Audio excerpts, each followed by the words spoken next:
They say healing doesn't always come from medicine. Sometimes, it comes from the simplest touch. I never believed that until one evening, when something as ordinary as a massage changed the way my family loved, trusted, and held on to each other. It started on a rainy Sunday afternoon. My father had been struggling with back pain for weeks, something he dismissed as just getting older. But I could see it in the way he moved slower, how his laughter carried less energy, and how he sat quietly when the rest of us were talking. That day, my younger daughter, Emily, just 12 years old, noticed it too. She tugged on my sleeve and whispered, "Mom, Grandpa doesn't look happy anymore." I nodded, feeling the ache in my chest. She disappeared into her room for a few minutes, and when she came back, she held a bottle of lavender oil in her tiny hands. "I saw on YouTube that massages can help," she said shyly. Maybe I can make him feel better." I smiled at her innocence, but something in her eyes told me this wasn't just about the massage, it was about love. So I nodded. "Go ahead, sweetie. Try." Emily tiptoed over to my father, who was resting in his armchair. "Grandpa," she said softly, "can I help your back feel better?" He chuckled, his tired eyes lighting up at her kindness. "Well, I can't say no to that, can I?" She poured a few drops of oil onto her hands and began rubbing his shoulders gently, clumsy at first, but with a surprising determination.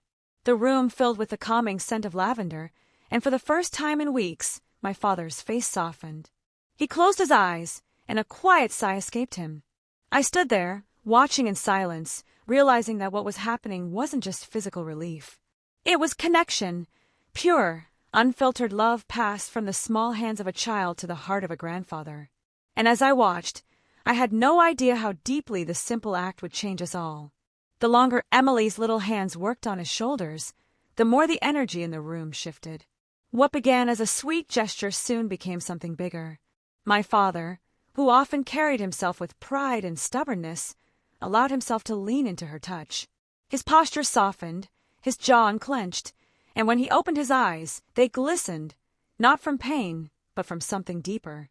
"Emily," he whispered, his voice thick, "you remind me so much of your grandmother." Those words hung in the air.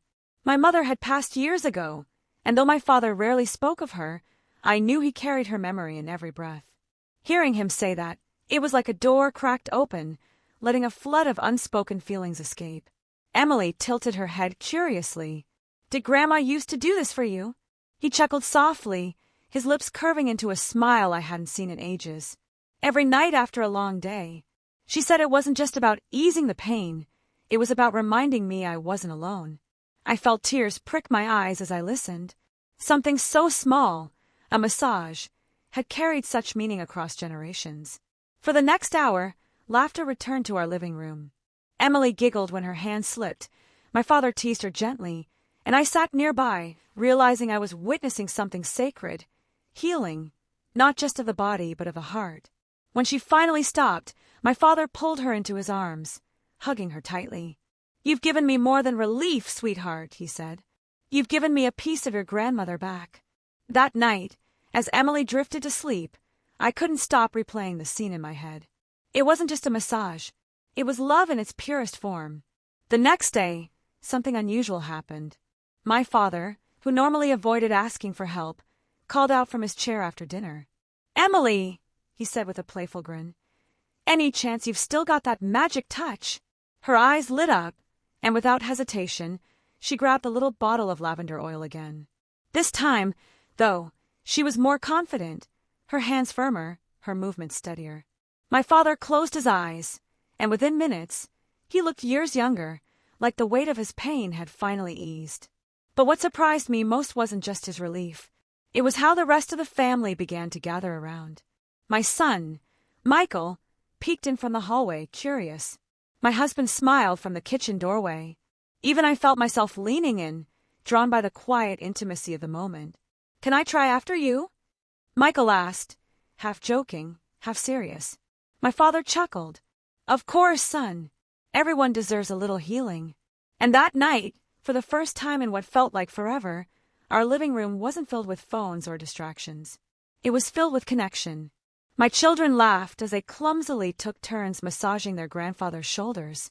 My husband even sat down next, letting Emily experiment on him, and he exaggerated his groans of relief until we were all in tears from laughing.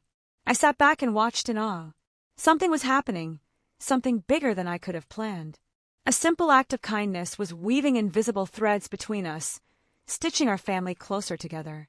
As I glanced at my father, his smile wide and genuine, I realized it wasn't just his back that was healing. It was his spirit. And little did I know, this ritual we stumbled upon would become a tradition, one that taught us all the true meaning of respect, love, and presence. Over the next few weeks, the massage nights became something we all quietly looked forward to. What began as Emily's small act of kindness grew into a family ritual. It wasn't about technique or oil anymore. It was about showing up for one another, giving time, attention, and love in its purest form. My father, once reserved and weary, began opening up more.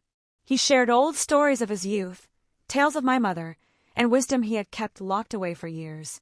Every night he seemed lighter, not only in body but in heart.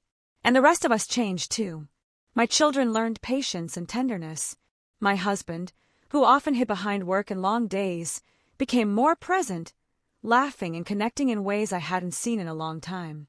Even I felt the shift. I stopped rushing through moments, realizing that sometimes the greatest healing comes from slowing down and simply being together.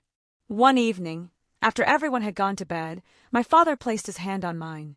His voice was soft, filled with gratitude. "You know, this massage, it isn't just easing my pain. It's giving me back something I thought I lost, the feeling of being truly cared for."